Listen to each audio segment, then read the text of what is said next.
Hello, I am Anuabuchi, and this is Healing Empowered.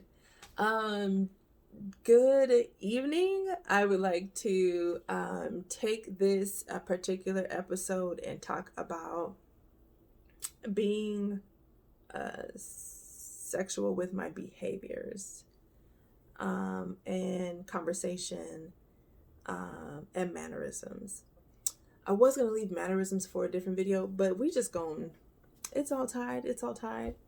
So this video is not necessarily about sex, but how I would really sexualize conversations and my behaviors, and it really originated from my mentality. So I wanted to get into currently, but I'll talk about before, not even before I got married, because I've been married 9 years, but more so before I became a believer, which in my heart, I believe I became a believer last year, September, and it's August 1st. Hey, it's about to be 1 year anniversary. Whoop, whoop, whoop, whoop.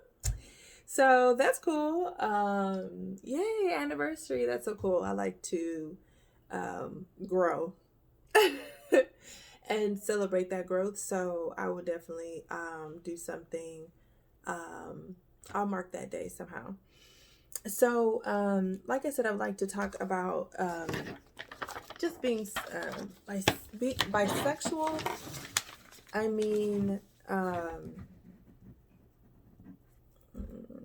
touching, like physically, and then verbally, I'll go into. I wouldn't talk about sex, but I would definitely flirt. I would definitely allow people to flirt with me, make such comments, make such gestures, and by gestures, I mean there weren't boundaries, and when I would talk with men, when they would talk with me, all before I got married. Excuse me. It's not the mark of when I got married, but more so when I got I want to say saved.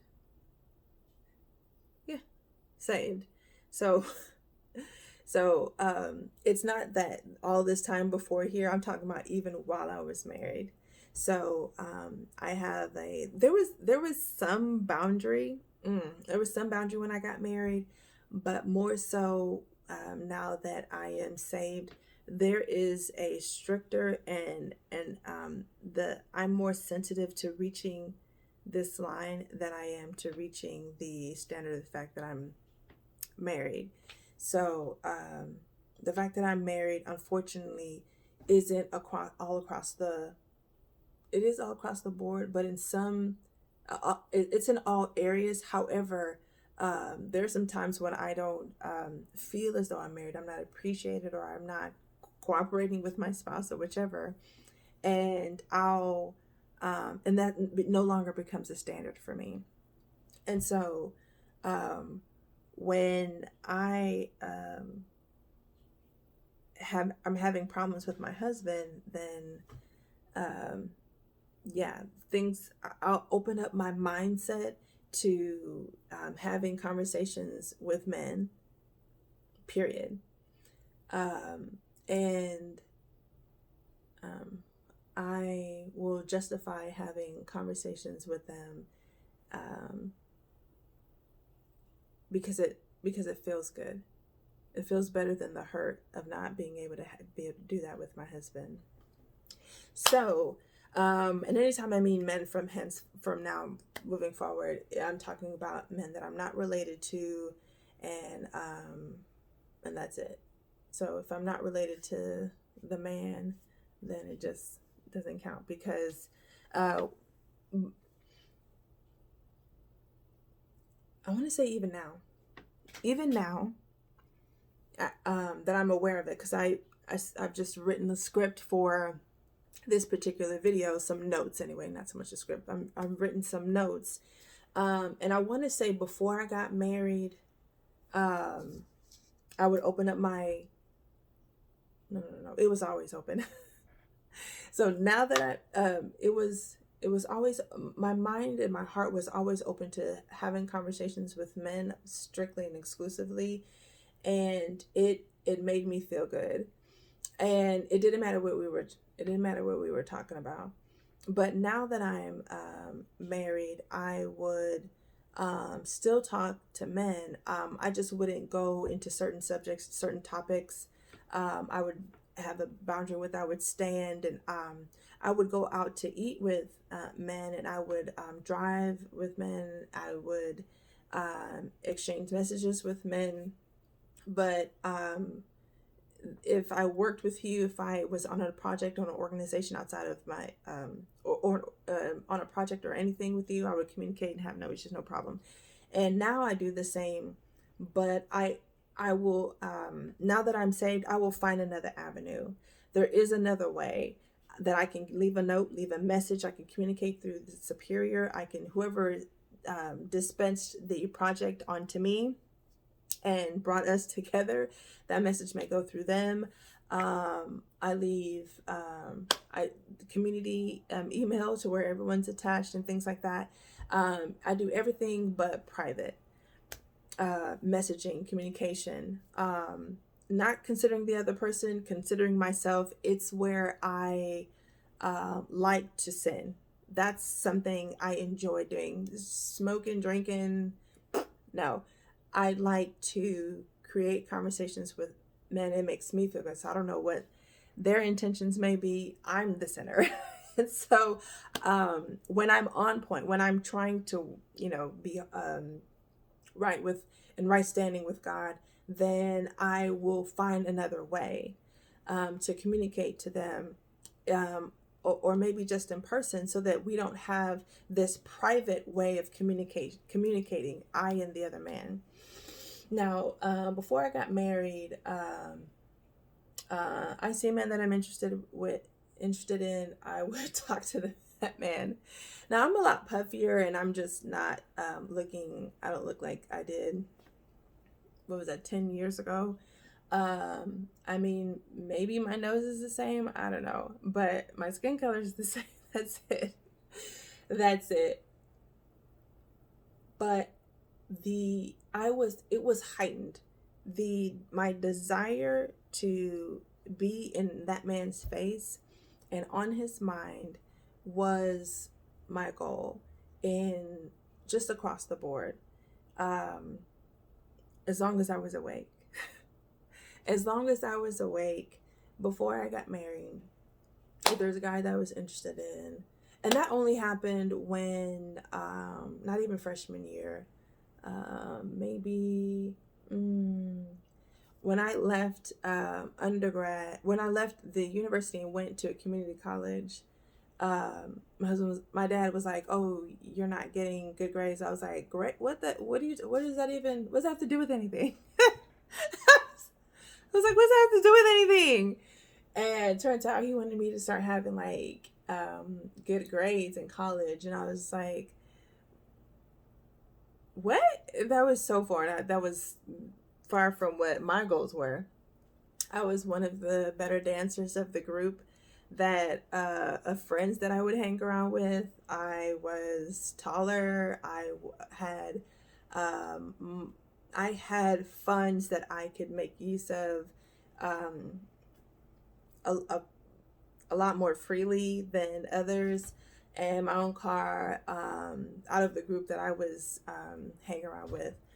And so I would be called to come hang out with a lot of the girls. But when we met up, they were just so I could get to the guy. So they knew places, they knew locations, they knew events. And so I don't know why they were I had a car, and I was funny too, or goofy anyway. Goofy, silly, and so it would really break the ice in any place that we went.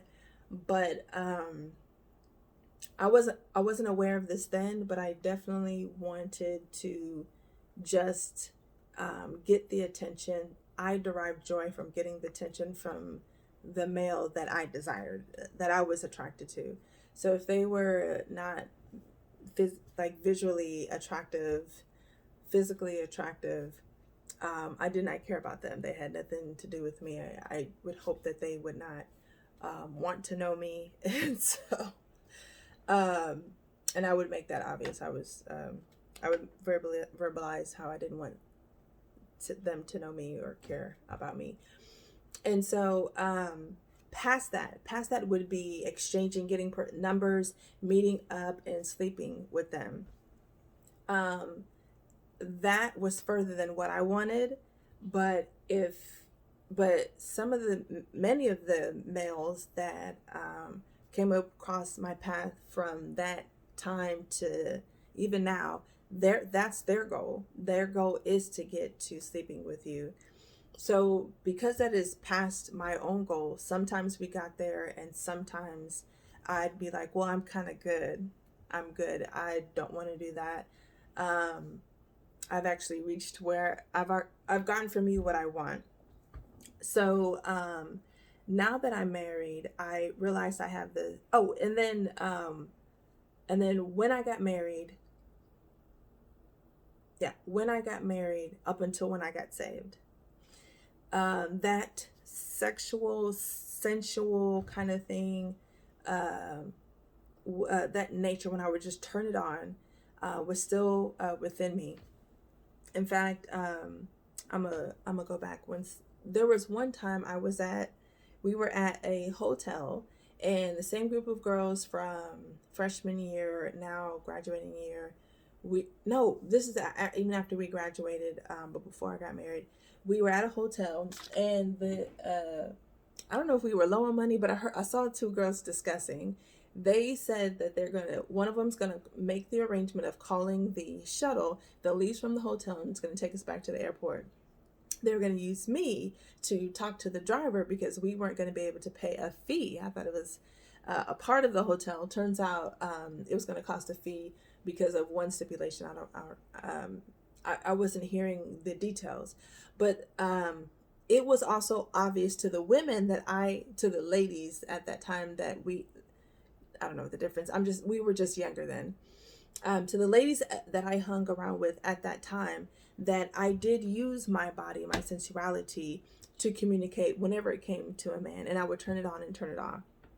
Of course, because I was hanging around with them, I didn't want to attract anything from them. That just wasn't my preference.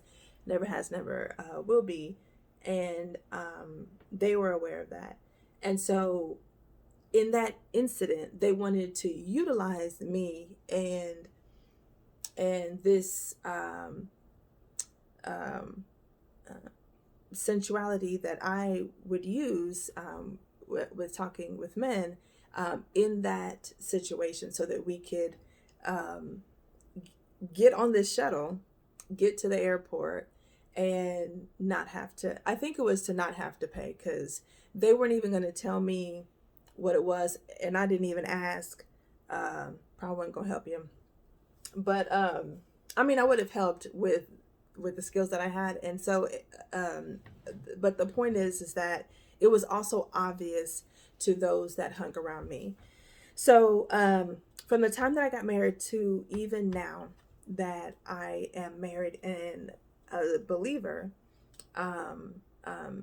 I have always believed in God, but I haven't always made God my motivation.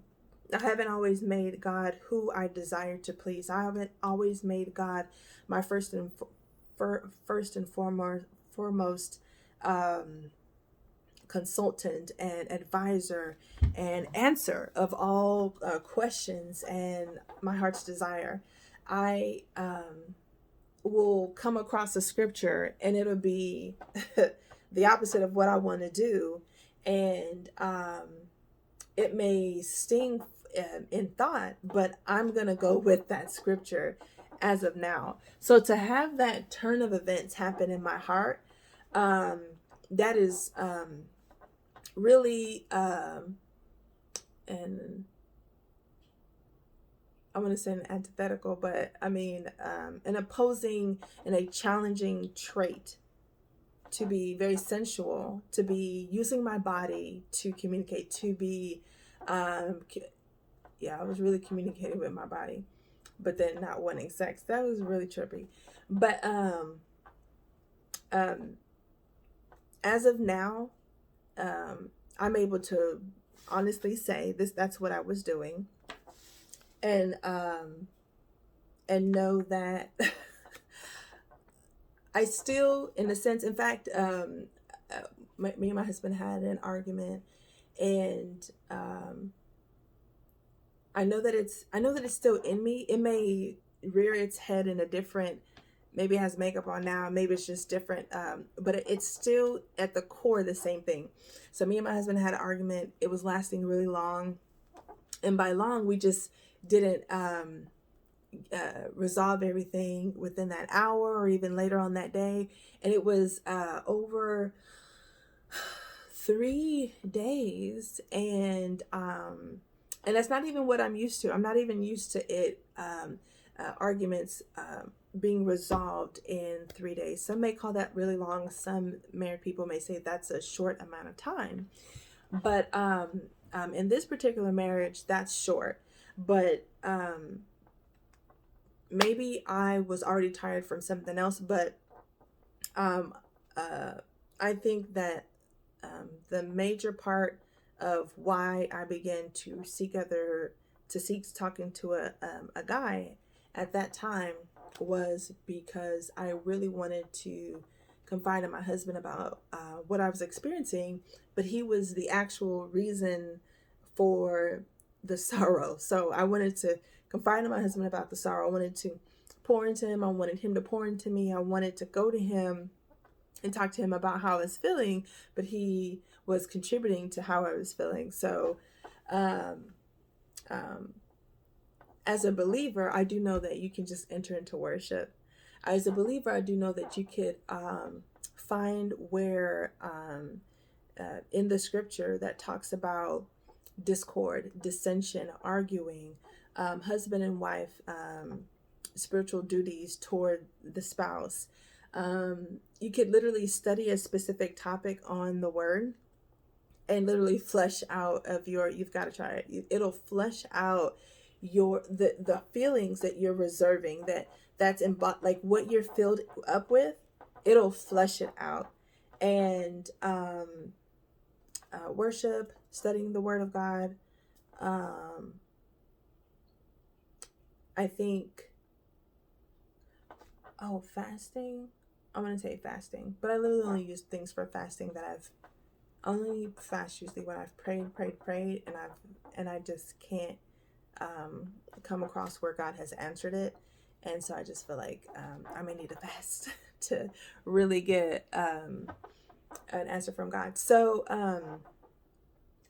at this particular time that we had been arguing and then turned into not talking and then trying to resolve, but it ended into a repeated argument. We just argued again. And that happened that cycle kept happening. I remember calling and reaching out. So I'll usually call a guy that, and by usually I mean like this is like the third time that I've done such a thing. The first time was I think it was like maybe 2 months into our marriage. I remember confiding in a gentleman at work, and I remember coming home and telling my husband all that I had shared with this guy. My husband was like, "Why would you say that's too much?" And why do you feel like that, guys? And I was just like, I don't know, I barely know him, but I was just running. I was being trained and under him, and so I was spending long periods of time with him because I was assigned to him at work. And so my husband blew up, and I understand that my lack of boundaries can really make any man blow up like that, and woman. So but I kept trying to excuse it, but just the fact that it was telling personal information that my husband and I had not even been able to arrive at, it just really caused a rift there. The second time was when I actually got into I was really trying to start a whole new relationship. I was like, I have this boyfriend, and I think he would call that too. we were boyfriend and girl. I mean, we were talking on the phone, uh, casually, like, yeah, we're together kind of thing. So that's literally all you need to be boyfriend and girlfriend in my book. And so, and then that happened and ended. And then I think that I think it was like 2 months ago, I'm not really sure, but maybe a month ago. Okay, maybe 2 months ago. Irrelevant. What I did was to call message a male and that's what I use. I'll go to a social media platform and I'll reach out to them and I'll strike up a conversation that we ended on last year.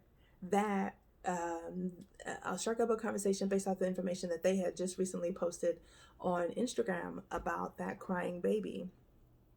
And I'll be like, yeah, that's crazy, right? Babies and crying, oh my God. And then from that, I'd be like, how are you doing? And man, some men will really just be like, like they're just having the worst of times. And a lot of times they really, really are. And I have the gift of, I'm going to say the gift of gab, but my second degree is in counseling. So I knows the techniques. Unfortunately, it's only to pry into men's personal lives so that I can just hear you speaking with me. Terrible. So, do the men know? No. Do they? Are they aware? Can they tell? They probably don't care. If I were to go to the man and tell them that I'm using you to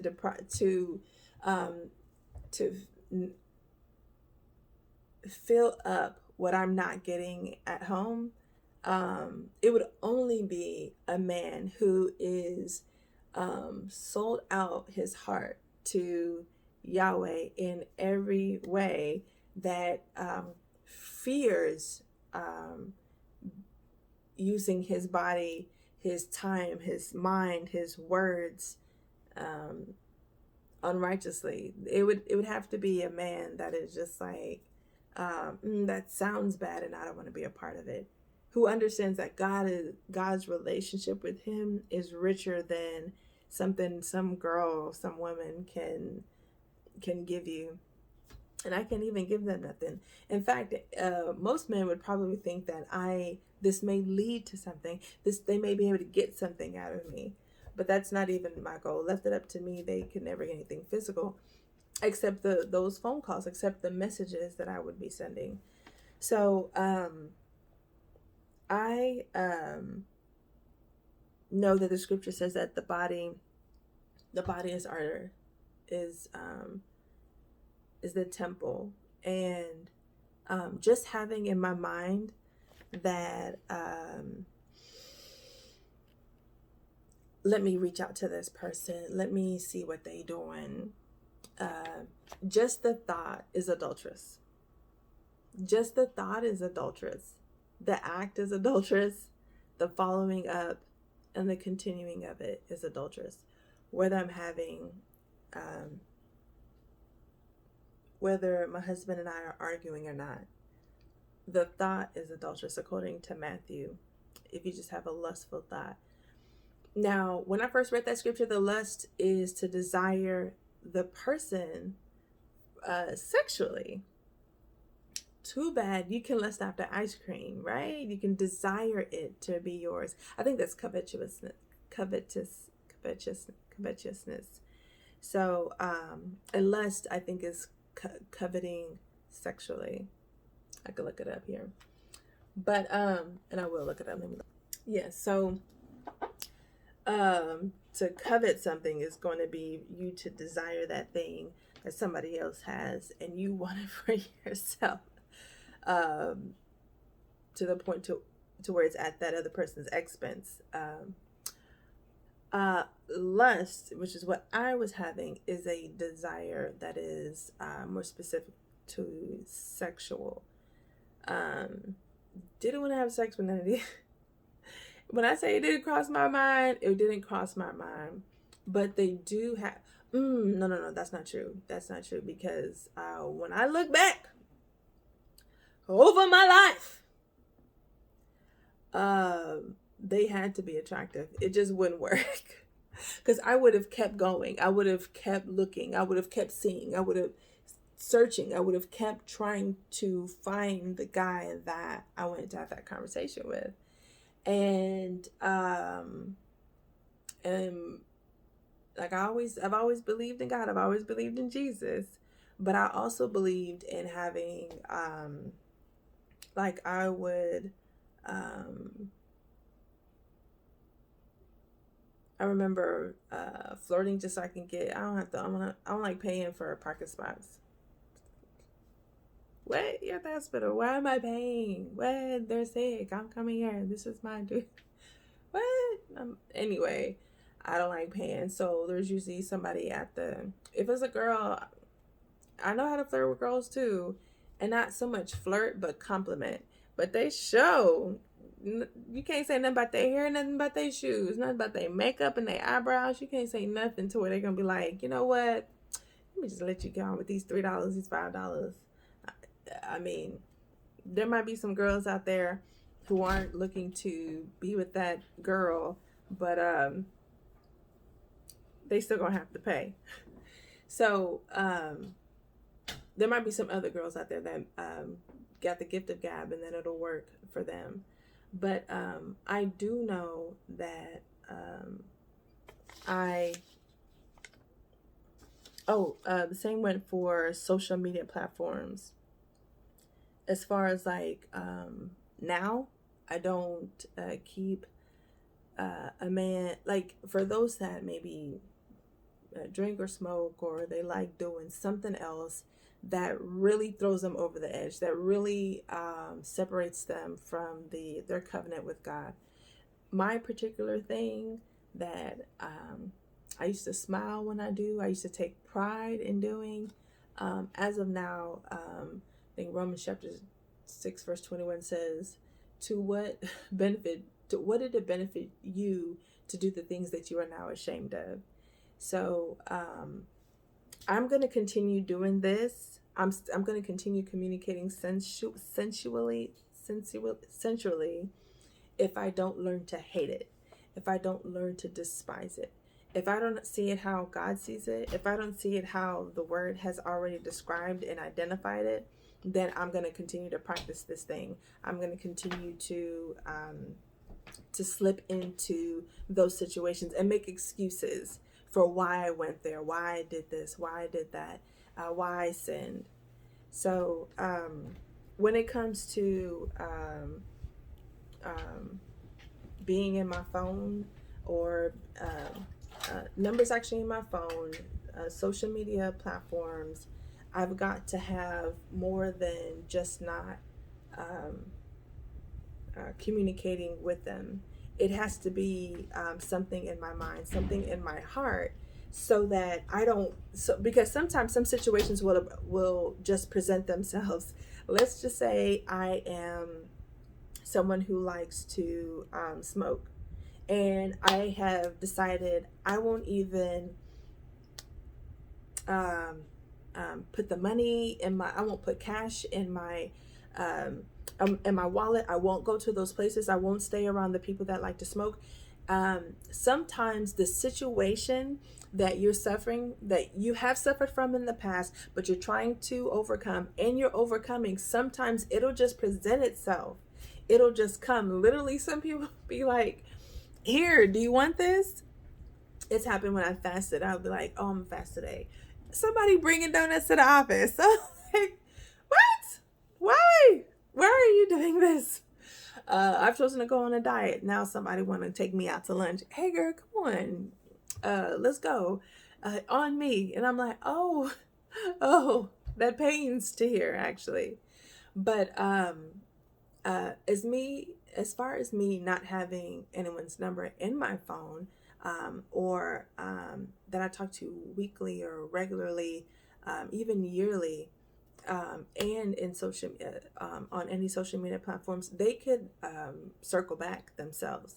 I have done this in my past. I have reached out in my past, so those particular people can circle back. They can reach out to me. They can ask someone, hey, what's her number? What's her LinkedIn? What's her Facebook name or number or whichever? And reach out to me and hit me with a hey. Hit me with a hey you, hey stranger, blah, blah, blah, blah, blah.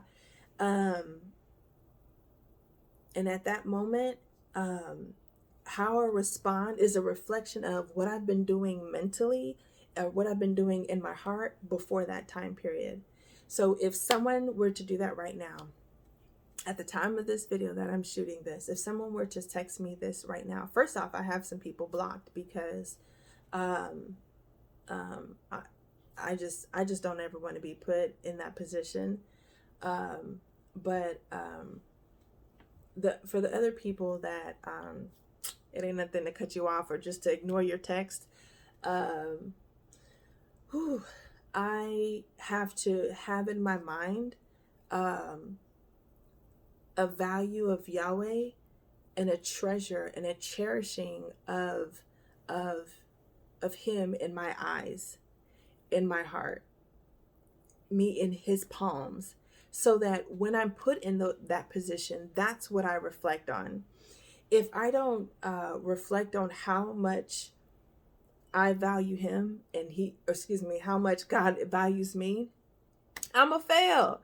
If I don't equally focus on how much Yahweh hates this, he whom loves me hates this thing, then I'm going to fail. And the power of pausing is just as equal, if not more, to the power of silence. Not reacting, not doing anything for a time period in order to do the right thing, that's a tactic. That's a technique. In order to not repeat the sin that I have been, that I didn't even identify before, but now I've identified, and I've taken this time to not do it anymore, and then I've gotten to a point that I am in control. I have cut bonds, I've cut ties, and I'm in control of not being able to do it anymore on my end. Then I've got to make sure I pause. If I recognize, oh, this is my sin struggle. This is where I struggle. This is where I do things that Yahweh hates. I would need to pause in order to know how to respond the right way, which would be to delete, so that it's just not in my phone, because if you keep looking and paying attention to it, then it would trigger me. And I know how I smile. I drew a little bit when I'm texting, and I'm immediately trying to meet up. Hey, where you at? Like we can't even just talk and be at a distance for a while. But that's where I have sinned in the past, and I'm aware of. I've written down. I've called it just sinning sensually. I don't know what it's called anywhere else on any other platform. That's what I'm calling it now. I will continue to look at it evil, and it's wicked. I have to see it that disgusting. I have to see it that terrible in order to not do that. And moving forward, I don't think that it's not an offense to my husband. I think that he would be like on the third tier of who the offense affects. I would be number second, I think. Yeah, and I know that Yahweh would be number one. He would be affected first because I consider myself a Christian. And so I'm out here saying, so let's say your last name is Johnson. And I'm out here telling people my last name is Johnson, and I'm walking around naked. And I'm saying I'm from your family, I'm from your house, I'm from your bloodline, and I'm from your family. And I'm out here walking around naked. And on top of that, I'm saying I'm from your family. So that's what I'm doing. I'm saying I'm from his family. I'm his daughter. I'm a believer. I'm a Christian, and I'm out here doing sinful things. So he is who I'm defiling. He is who I'm misrepresenting, and I'm just out here lying. And he would be offended first before myself, and then my husband, because my husband wouldn't be having nothing to do with that. But he would be, the offense would definitely affect him. Now, other than that, other than what I used to do, what I most recently did, and what I'm gonna do, what I've been doing now, and what I'm gonna do moving forward. Um, this is also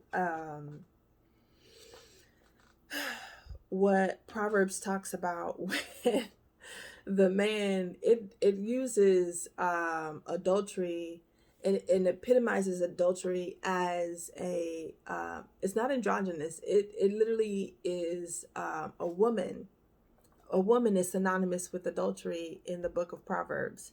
And in the book of Proverbs, it spends a whole chapter, I'm not really sure what chapter, but it spends a whole chapter dedicating to the warning of falling into the trap, and laying on the bed of the woman whose husband is off to sea, but she has decided, since he over there, you can come over here.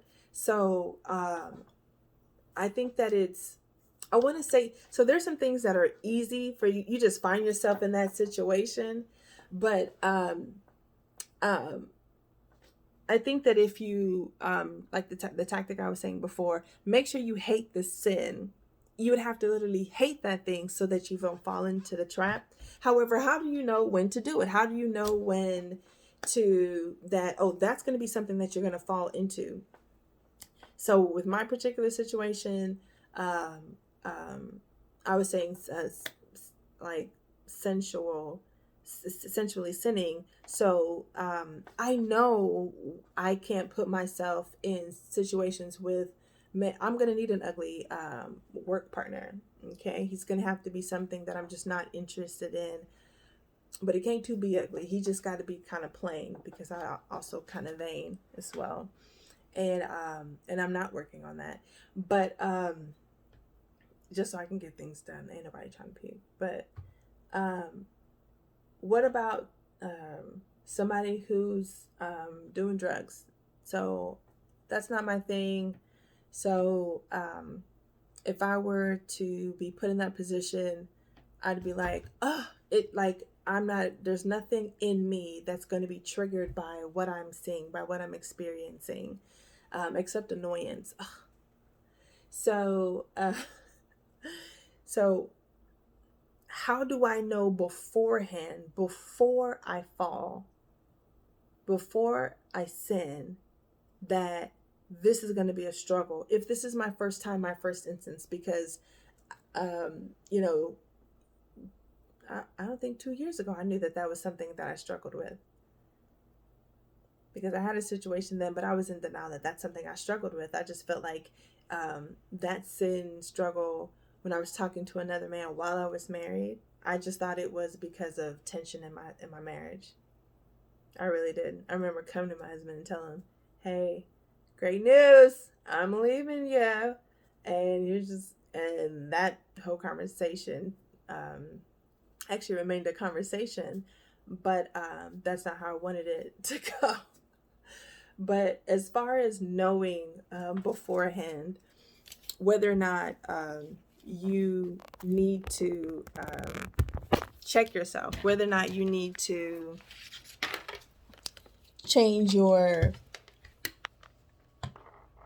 mindset around any situation, I think that you would need to Proverbs does that. Proverbs makes it to where you can, sorry, my battery's I gotta charge my battery, y'all. I didn't talk for so long. But Proverbs has to where you don't have to really know who or what you are concerning a topic or a situation. If you just read the Proverbs, I don't know which one you need to take in take in and what you need to dismiss. But I do know that Proverbs literally dedicates their, I don't know which chapter it is, but it warns you. Um, and I'm a woman reading that chapter. I'm like, why are they talking like it's only women that be seducing men? They dumb or what? But women can be seduced too, and they are all day, every day. This is the longest video I've ever done, but that's my advice. Hate the thing. If you do know what you're struggling with, hate that thing, detest that thing, see it as a bowl of maggots. As disgusting as that is, that's how you would need to be in order to stay away from that thing that robs you of your joy, your happiness, your success, your peace, your oneness, your marriage, your righteousness, your you being on one accord with the Lord. Thank you so much. This is Anu Wabuchi. This is Healing Empowered. And use what has helped you to heal. That thing is your power. Take care.